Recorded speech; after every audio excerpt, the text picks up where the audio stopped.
अस्सलामुअलैकुम। मेरी तरफ़ से मेरे जितने भी मेरी यूट्यूब की वीडियोस देखने वाले हैं, मेरी सिस्टर्स, मेरे भाई, जहाँ जहाँ से भी, जिस मुल्क से भी देख रहे हैं, उन सबको दिल की गहराइयों से ईद की बहुत बहुत मुबारकबाद।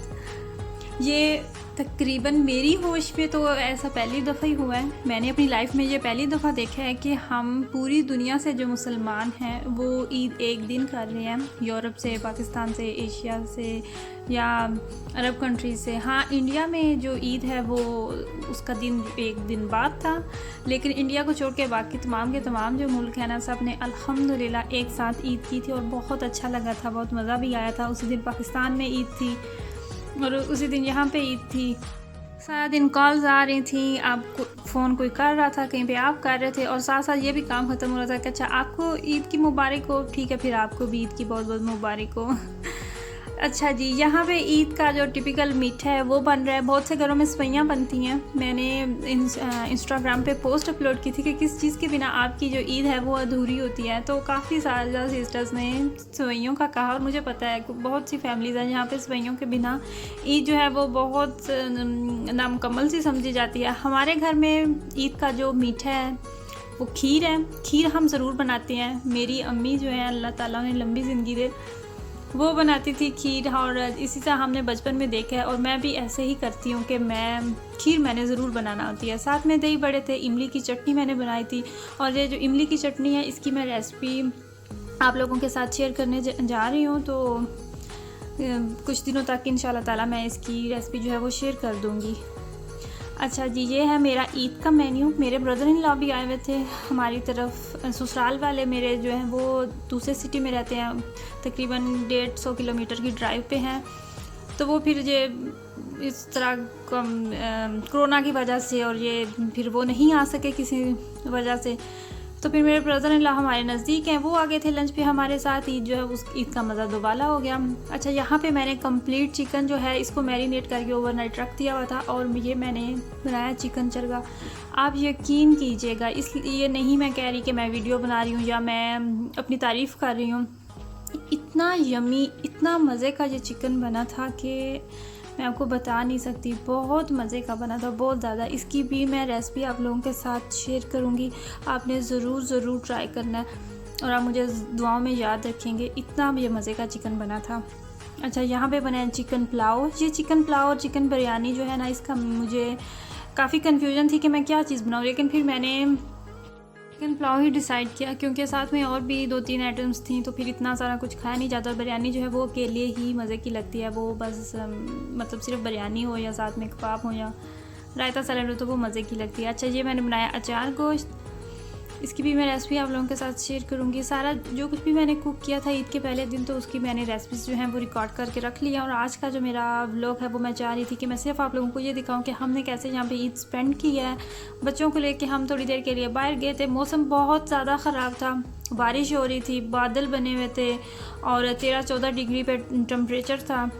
तो लेकिन फिर भी बच्चों को बताने के लिए कि आज ईद का दिन है, वरना घर में बैठे रहें तो बच्चों को भी क्या समझ हमारे त्यौहार की, तो इसलिए फिर हम चले गए सिटी में बच्चों को लेके। जब हम घर से निकले तब तो ठंडी हवा थी, लेकिन जब हम जा चुके थे तो वहाँ पे जनाब बारिश शुरू हो गई। हम आए थे आइसक्रीम खाने।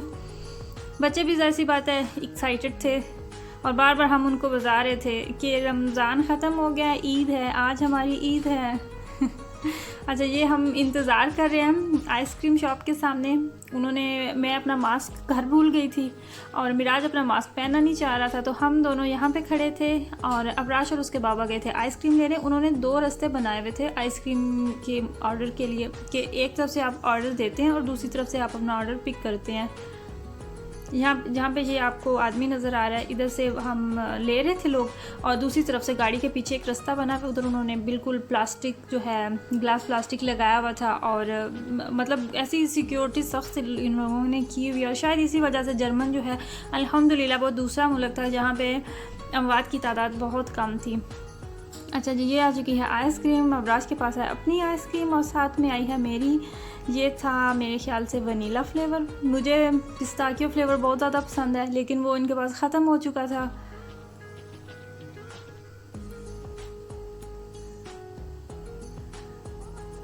और यहाँ पे आया मिराज का भी था चॉकलेट वाला फ्लेवर, तो फिर वो अब मेरी वापस कर रहा है, मुझे लगा शायद उसकी है। अच्छा तो ये हैं जी हमारी यमी सी आइसक्रीम। हस्बैंड मेरे ने 2 फ्लेवर लगवाए। मुझे पहले ही पता था, एक तो मेरा दिल भी नहीं था क्योंकि रमज़ान में रोज़े रखने के बाद आपकी भूख तो वैसे ही कम हो जाती है, और फिर आपने लंच भी किया तो फिर मुझे तो पहले ही पता था कि नहीं खाई जाएगी। और मेरे हस्बैंड ने 2 फ्लेवर लगवा लिए, तो जब आधी खा चुके तो कहते हैं कि मेरा तो पेट भर गया। तो मैंने कहा आपको पता होना चाहिए था ना कि आपने रमज़ान गुजारा है, आप रोज़े रखे हैं, तो कहाँ से आई इतनी भूख, और वैसे भी दिल भर जाता है। अच्छा ये हमने थोड़े से पिक्चर्स ली थी, आप लोगों के साथ शेयर कर रही हूँ। और आइसक्रीम खा के तो हम चले गए थे, हल्की हल्की बारिश थी, यहाँ पे भी थी बारिश। हम चले गए थे पार्क में बच्चों को लेके।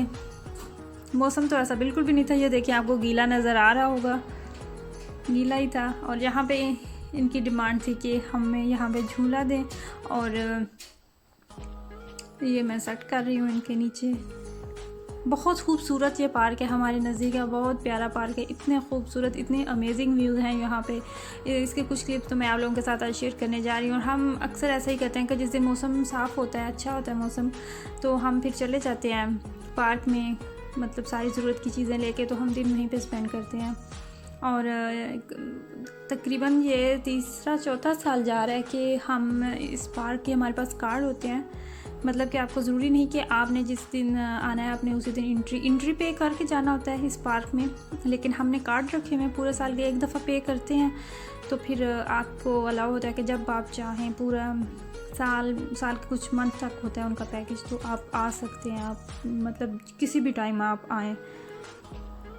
यहाँ पे पानी था साथ, या पता नहीं फिर क्या वजह से हवा भी बहुत सख्त थी और इतनी ठंड लग रही थी।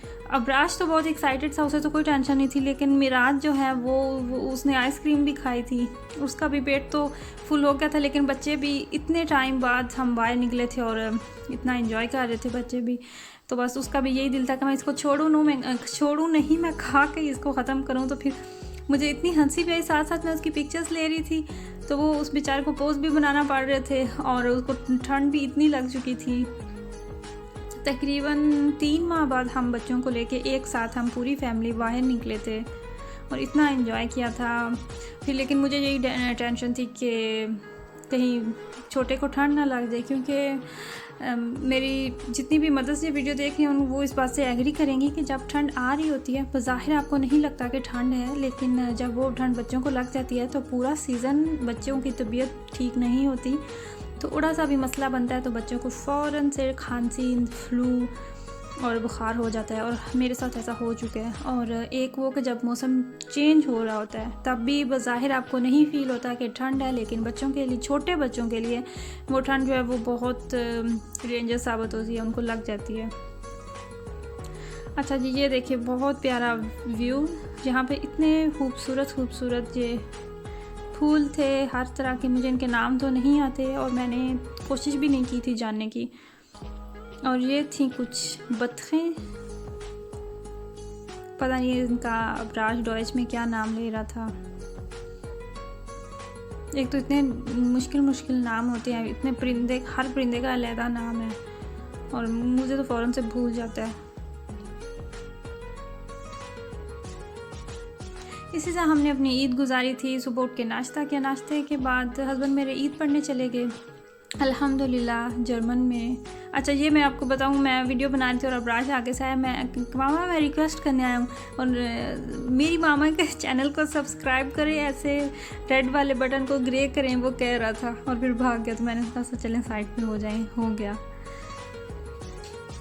अच्छा जी, मैं आपको बता रही थी कि जर्मन अल्हम्दुलिल्लाह कुछ मुल्कों में से एक है कि जहाँ पे तमाम मुसलमानों ने अल्लाह ताला के शुक्र के साथ ईद की नमाज़ अदा की है। इटली में नहीं पढ़ाई गई ईद की नमाज़, लोगों ने नहीं पढ़ी, घरों में पढ़ी है। फ्रांस में लोगों ने ईद की नमाज़ नहीं पढ़ी, लेकिन अल्हम्दुलिल्लाह इटली में लोगों ने ईद की नमाज़ पढ़ी है। मेरे हस्बैंड भी गए थे ईद की नमाज़ के लिए, लेकिन उन्होंने 3 दफ़ा उन्होंने जमात करवाई थी और हर जमात में 50 लोगों को इजाज़त थी कि 50 लोग आ सकते हैं। 1.5 मीटर का फ़ासला होना चाहिए और आपने वज़ू जो है वो घर से करके आना है, अपनी जान नमाज़ आपने साथ लेके आनी है और मास्क जो है वो आपका पहना होना चाहिए।